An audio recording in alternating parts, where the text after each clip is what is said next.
So, last Friday night, my friend Jen decided she wanted to switch up the party scene and suggested we have a silent disco at her apartment. Now, I'm not going to lie, I was intrigued.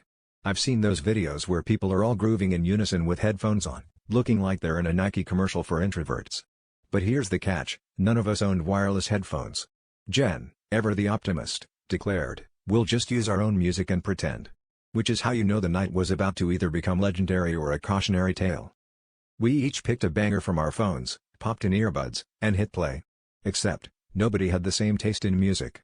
While Jen was lost in a trance remix of Sandstorm, Marcus was vibing with a slow R&B jam, and I, having missed the group text, was aggressively bobbing my head to a true crime podcast intro. Within 5 minutes, our disco looked less like a party and more like a group therapy session for people with conflicting life goals.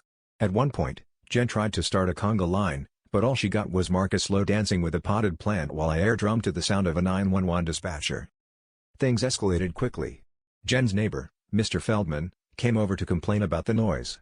We tried explaining it was a silent disco, but I guess a dozen people stomping around in silence looks suspicious when viewed through a peephole. To make matters worse, Marcus, still attached to his slow jam, confused Mr. Feldman for his dance partner and tried to dip him.